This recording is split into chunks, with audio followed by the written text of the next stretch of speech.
Pleasure to be here today with Dr. Anjan Ray. Dr. Ray, thank you for spending time with us here today. Dr. Ray has a long and a complex background, so I'm going to refer to his sheet so that I don't miss anything. Dr. Ray is a doctorate in chemistry from the University of Pennsylvania under the guidance of a Nobel laureate. He has worked for 35 years across industry, academia, and government. He has published over 100 peer-reviewed research and is a co-inventor for more than 10 international patents.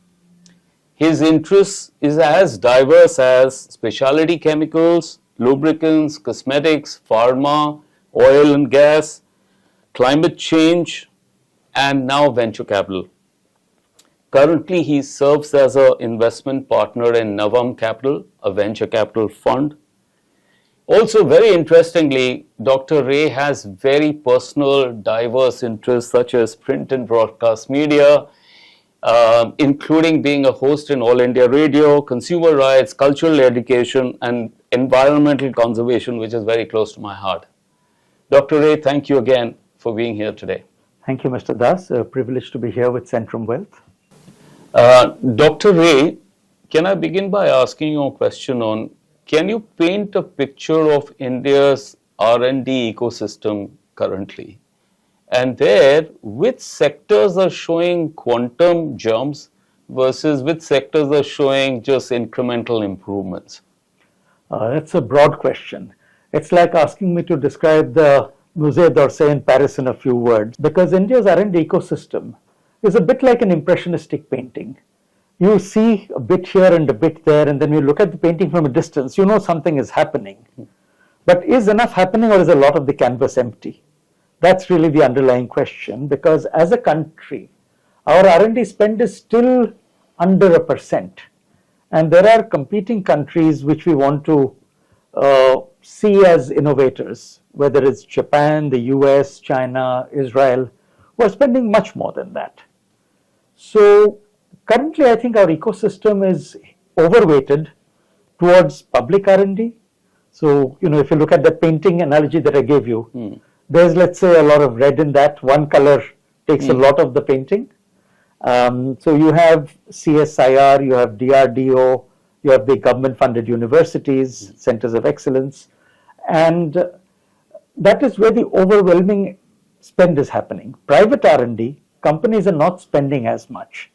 Now, whether it is because they have not been incentivized over the years, which the jury is out on, or whether it has been easier to import technology and drop it in, that is an open debate, depending on who you talk to.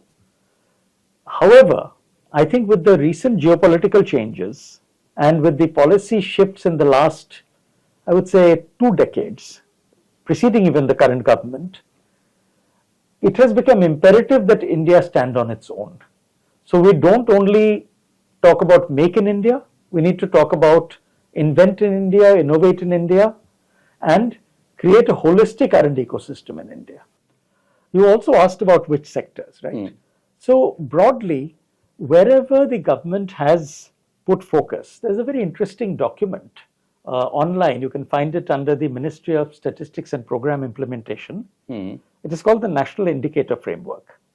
It sees what government agencies, states are doing on different aspects of the Sustainable Development Goals, which is a UN framework which all countries have subscribed to. The goals are just high-level statements, zero poverty, no hunger, good health and well-being. But under these statements, there are a very large number of metrics. There are 169 targets and more than 250 metrics. And this National Framework Indicator actually looks at those metrics and how each state is doing. That is what is driving policy. So when you see an IT policy, you see a national policy on, let's say, healthcare, space mission, hydrogen mission, agriculture, each of these is getting driven by where are our gaps. And that's where the government is investing. And those are the sectors where you'll see priority. So it's IT, pharma, automotives, space, deep tech, clean energy. These are where the incentives are. These are where the investments are trying to be driven.